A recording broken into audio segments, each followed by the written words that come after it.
बुद्ध शरण बर बोध प्रद, धम्म शरण शुभ सार, संघ शरण गहि शील प्रद, होए सुखी संसार। करुणा के सागर, बुद्धि के निदान, सम्यक सम तथागत बुद्ध को नमन करता हूँ। बोधिसत्व परम पूज्य बाबा साहब डॉक्टर अंबेडकर जी को नमन करता हूँ। बहुजन समाज में जन्मे सभी संतों, गुरुओं, महापुरुषों को नमन करता हूँ। धीरज की धाम, त्याग बलिदान की माँ माता रमाबाई और शिक्षा की अग्रदूत माता सावित्रीबाई फुले को नमन करता हूँ। यूट्यूब चैनल के माध्यम से बुद्ध जीवन गाथा को श्रवण करने वाले सभी श्रोताओं, धम्म प्रेमियों को मैं बोधाचार्य सूरजराही बौद्ध आप सभी को जय भीम नमो बुद्धाय करता हूँ। धम्म बंधुओं, आपने पिछले भाग 5 में सिद्धार्थ गौतम के विवाह प्रसंग को श्रवण कर रहे थे, तो उसमें हमने जहाँ यशोधरा को उसकी माँ ने आज्ञा दे दी कि तू अपने मन की मीत को सुनना चाहती तो चली जा, तो वो यशोधरा आई और उन्होंने सिद्धार्थ गौतम के गले में माला पहना दी। उसके बाद में क्या हुआ, जैसे उनके गले में माला पहनाई गई धम्म बंधुओं, तभी स्वयंवर भूमि में एकदम अचानक शोर शराबा होने लगा और वीर पुरुष जो आए थे सिद्धार्थ के अलावा, उनमें एक आया था देवदत्त। तो देवदत्त सर्वप्रथम अपनी तलवार खींच करके सामने निकल करके आ गया, जोर जोर से चिल्लाने लगा, चीखने लगा, कहने लगा दंडपाणी धोखेबाज है, दंडपाणी धोखेबाज है, उसने हमें धोखा दिया, हमारा अपमान किया, हमारी बेइज्जती की, हमें बुला लिया और बुला करके हमारा अपमान किया है। ना किसी का ओज देखा, न तेज देखा, न किसी के बल पुरुषार्थ की कोई परीक्षा ली, यूं ही बिना प्रतियोगिता करवाए उसने अपनी बेटी वैरागी को विवाह दी है। यानी मेढक को मोहन भोग लगाना ठीक नहीं है। सिद्धार्थ गौतम हंस पालता है, तोते पढ़ाता है, ना तो कभी शिकार खेलता है, न जुआ खेलता है, न शराब पीता है। क्षत्रियों जैसा एक भी गुण उसमें नहीं है। इसलिए मैं कहना चाहता हूं, शेर की पुत्री शियार के योग्य नहीं है। ऐ मेरे वीर पुरुषों, आओ और अपनी अपनी तलवारें खींच लो, यशोधरा को बंदी बना लो और जो इसका विरोध करे उसकी गर्दन काट दो। हम अपनी बेइज्जती का बदला लेंगे। ये कोई शादी है, ये कोई स्वयंवर है? इस तरीके से हमें बुलाकर अपमानित कर लिया। अगर तुम्हें अपनी बेटी की, दंडपाणी को अपनी बेटी की शादी सिद्धार्थ गौतम से ही करनी थी, तो हमें अपमानित करने के लिए क्यों बुलाया गया? इतनी बात सुनकर के धम्म प्रेमियों सभी वीर पुरुष निकल आए और सबने अपनी अपनी तलवारें खींच ली। चारों तरफ ये शोर शराबे का शोर फैल गया और यह सूचना यशोधरा के पिताजी दंडपाणी को भी पता लग गई। दंडपाणी घबराने लगे और सोचने लगे क्या कि अनर्थ होत, अनर्थ होत ये अनुमाना, दंडपाणी तब मन घबराना। बुद्धं शरणं गच्छामि, धम्मं शरणं गच्छामि, धम्मं शरणं गच्छामि, संघं शरणं गच्छामि। पक्षी न बोल सबन सिर नाई, लाग कहन निज आग लगाई। जय जय जय भीम बोलो भीम, जय जय भीम, भीम जय जय भीम बोलो भीम, जय जय भीम। दंडपाणी को पता लगा कि अगर जल्द ही कोई उचित निर्णय नहीं लिया गया धम्म बंधुओं, तो खून खराबा हो जाएगा, अनर्थ हो जाएगा। तो दंडपाणी ने क्या किया, अपने सगे संबंधी रिश्तेदार सभी को इकट्ठा कर लिया और दंडपाणी समझा करके कहने लगा, ऐ मेरे रिश्तेदारों, मैं आपको कहना चाहता हूं, अगर ये सब होने वाला होता, अगर मुझे पहले प्रतीत हो गया था, तो मैं कभी स्वयंवर नहीं करता, अपनी बेटी की इस प्रकार से शादी नहीं करता। लेकिन अब मैं बुरी तरीके से फंस गया हूं, इसलिए मैं आप लोगों से एक निवेदन करना चाहता हूं। और क्या बोले दंडपाण अपने सगे संबंधियों से, तरे न तासु चुनाव अब, होए निवारत रार। सांप मरे लाठियु बचे, करहूं चित उपकार। ए मेरे सगे संबंधियों, मैं आपसे निवेदन करना चाहता हूं कि कोई ऐसा उपाय बता दो कि सांप भी मर जाए, लाठी भी टूटे नहीं, यानी मेरी बेटी का विवाह भी हो जाए और दंगा भी ना हो, खून खराबी ना हो। तो धम्म बंधुओं, सगे संबंधी रिश्तेदारों ने खूब चिंतन मनन करने के बाद कहा कि दंडपाणी, एक काम करो, अगर तुम्हें ये सब रोकना है तो अपनी बेटी का स्वयंवर इस प्रकार से करो कि एक प्रतियोगिता का आयोजन करवा दो। उस प्रतियोगिता में शर्त रख दो कि जो कोई प्रतियोगिता में जीतेगा वही राजकुमारी यशोधरा से विवाह करेगा, और यदि प्रतियोगिता में कोई जीत नहीं पाया तो बिना रोके टोके सिद्धार्थ की शादी धम्म बंधुओं यशोधरा के साथ हो जाएगी, यशोधरा की शादी सिद्धार्थ के साथ हो जाएगी। बात सबने मानी। धम्म बंधु अगले ही दिन सबको सूचना दे दी गई, अब प्रतियोगिता की जाएगी, प्रतियोगिता में जो कोई जीतेगा वही राजकुमारी यशोधरा से विवाह करेगा। धम्म बंधु प्रतियोगिता की सूचना जैसे ही पता लगी सब लोगों को, तो यह सूचना उनकी बेटी यानी यशोधरा को भी पता लगी। यशोधरा अपनी मां की गोदी में जाकर गिरी और कहने लगी, मैया, जब मैंने अपनी मर्जी से अपने पति को चुन लिया, स्वीकार कर लिया, तो अब पिताजी मेरी शादी दूसरी तरीके से क्यों करवाना चाहते हैं। बेटी ने कहा कि मां सुनो, अगर मैं शादी करूंगी तो सिद्धार्थ गौतम के साथ करूंगी, वरना मैं किसी के साथ शादी नहीं करूंगी, और यदि मेरी शादी किसी दूसरे के साथ करने की कोशिश भी की तो मां, मैं अपने प्राण त्याग दूंगी, मैं सुसाइड आत्महत्या कर लूंगी, लेकिन मैं किसी और के साथ जीवन नहीं जीऊंगी। जब बेटी ने यह बात कही तो मां घबरा गई। मां ने अपने पति यानी दंडपाणी को बुलवाया और कहा कि बेटी ऐसा बोल रही है, अगर मेरी शादी सिद्धार्थ गौतम से नहीं हुई तो मैं अपने प्राण त्याग दूंगी। दंडपाणी बड़े दुखी हो गए। दंडपाणी अपनी बेटी को समझा करके कहते हैं, बेटी यशोधरा, काश तुम हमारी बेटा होती तो। आज तुम्हारे पिताजी की जान संकट में है, सभी तरीके से लोग विरोध कर रहे हैं, क्या आज के इस संकट की घड़ी में क्या तुम हमारा सहारा नहीं बनती। बेटा, मैं मानता हूं कि तुम सिद्धार्थ गौतम को पसंद करते हो, उन्हीं से अपना विवाह करना चाहती हो, लेकिन मैं तुम्हें एक बात कहना चाहता हूं, यदि तुम्हारे प्रेम में सच्चाई है तो तुम इस प्रतियोगिता को होने दो, तुम्हारी शादी जरूर सिद्धार्थ गौतम से ही होगी। बेटा, मैं आज तुमसे ऐसी भीख मांग रहा हूं कि अपने पिताजी का सहारा बनो। राजकुमारी यशोधरा पिताजी को कहने लगी, पिताजी आप निश्चिंत रहें, चिंता न करें, मैं आपका सहारा बनूंगी, जैसे आप चाहेंगे मैं वैसा करूंगी। धम्म बंधु अगले ही दिन प्रतियोगिता की सारी तैयारियां प्रारंभ हो गई और प्रतियोगिता प्रारंभ होती है। प्रतियोगिता से पूर्व सब लोगों को समझा दिया जाता कि देखिए, आप लोगों के सामने बीचों बीच एक खंबा खड़ा हुआ है जिसकी लंबाई 100 हाथ की है। 25-25 हाथ की दूरी पर गोल गोल घूमने वाले अवरोधक चक्र लगाए गए हैं और ऊपर फूलों के गुच्छे लगाए गए हैं। एक व्यक्ति को 5 तीर दिए जाएंगे।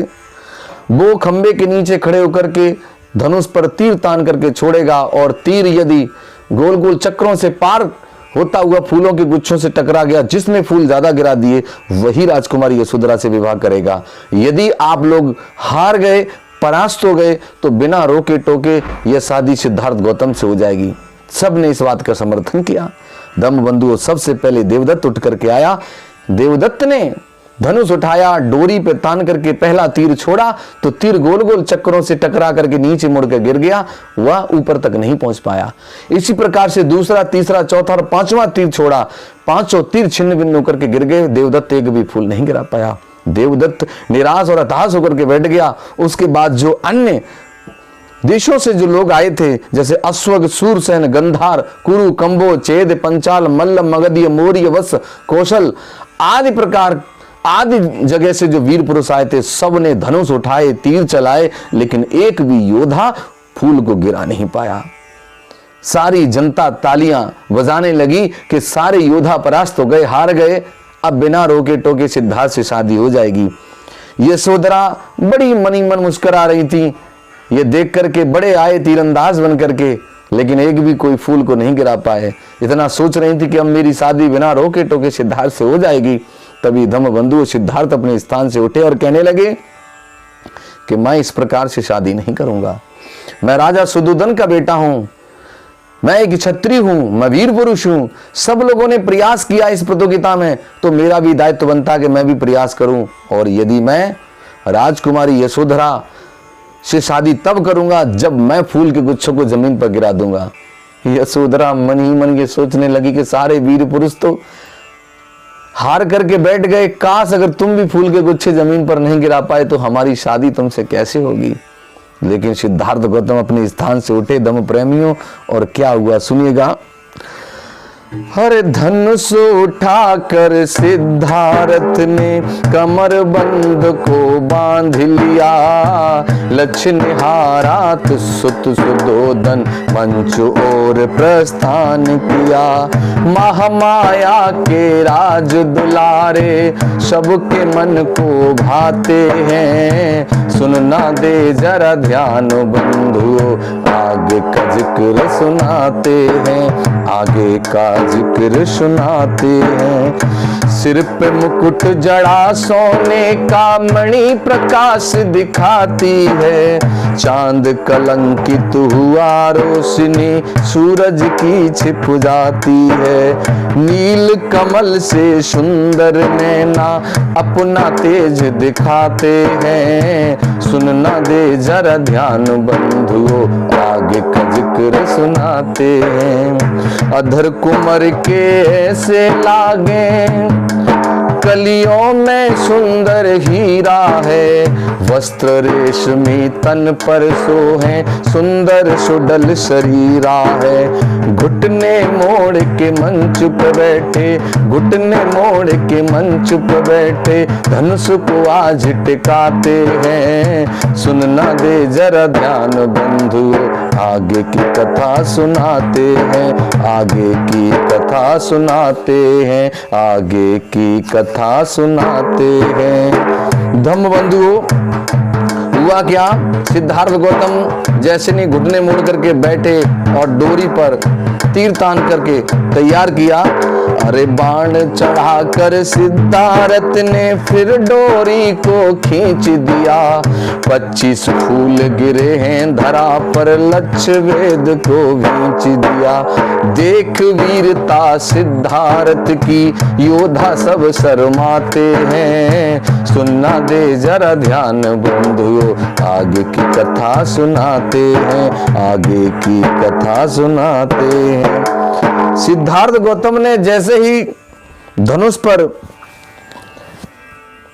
तीर तान करके छोड़ा, अवरोधक चक्रों को पार करते हुए तीर सीधा फूलों के गुच्छों से जाकर के टकराया और फूल जमीन पर गिर गए। सारे लोग जो उपस्थित थे उस प्रतियोगिता में वीर पुरुष सारे लोग हताश हो गए। जनता ने खूब तालियां बजाई। धम्म बंधुओं, और यह सूचना राजा सुदोधन को कपिलवस्तु दे दी गई, महाराज विवाह की तैयारी कर लें, तुम्हारे बेटे ने लक्ष्यवेद को भेज दिया है।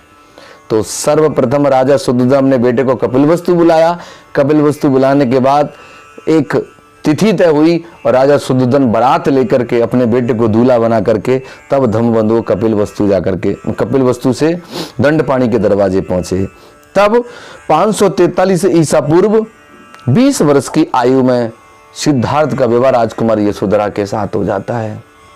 धम्मबंधुओं, सभी घराती बराती बड़े प्रसन्न हैं, बहुत ही मंगल विवाह होता है। और इधर बेला आ जाती है विदाई की, तो यशोधरा अपने ससुराल जा रही हैं, उनकी विदाई हो रही है। और किस प्रकार से सुने। विदा हो चली गोपा, विदा हो चली, विदा हो चली गोपा, विदा हो चली, पीहर को छोड़ ससुराल चली, पीहर को छोड़ ससुराल चली। आप समझ रहे होंगे जब बेटी विदा होती है तो वो क्षण कैसा होता है, माँ बाप के हृदय पर कैसी गुजर रही होती है उस समय, कैसा लग रहा होता है। आज यशोधरा अपनी ससुराल जा रही हैं। लेती जा विशाखा पिता की दुआएं, रखना संभाले इसको सदा काम आए। खिलती कली गोपा, खिलती कली, घर को छोड़ ससुराल चली, विदा हो चली गोपा विदा हो चली, पीहर को छोड़ ससुराल चली। सदा याद आएगा मैया का चल, सदा याद आएगा मैया का चल, पीपल की छाँव बरसता बुशावन, पीपल की छाँव बरसता बुशावन। छोटे गली गोपा छूटे गली माँ की छूटे गली, पीहर को छोड़ ससुराल चली, विदा हो चली। कागज की कश्ती बारिश का पानी, कागज की कश्ती बारिश का पानी, सभी छूट जाएंगे मैंने न जानी, सभी छूट जाएंगे मैंने न जानी। घड़ी ढल चली अब घड़ी ढल चली, पीहर को छोड़ ससुराल चली, विदा हो चली गोपा विदा हो चली, पीहर को छोड़ ससुराल चली। इस प्रकार से धम्म प्रेमियों राजकुमार सिद्धार्थ का मंगल विवाह होता है और यशोधरा दुल्हन बनकर के कपिलवस्तु आई है। धम्म बंधुओं, आज भाग 6 में हम यहीं तक की जीवन गाथा को विराम देंगे। आप लोगों से फिर एक बार पुनः निवेदन, धम्म बंधुओं, भगवान बुद्ध की जीवन गाथा और लोगों तक पहुंचे और लोग इसका लाभ ले पाएं, उनके जीवन चरित्र को समझ पाएं, इसलिए इस जीवन गाथा को शेयर करना न भूलें और लगातार विधिवत इस बुद्ध कथा का रसपान करने के लिए आप हमारे YouTube चैनल को सब्सक्राइब करें। मैं इन्हीं शब्दों के साथ अपनी वाणी को विराम दूंगा। मैं बोधाचार्य सूरजराई बुद्ध धम्म संघ से ऐसी याचना करता हूं, आपका मंगल हो, आपका कल्याण हो। जय भीम, नमो बुद्धाय।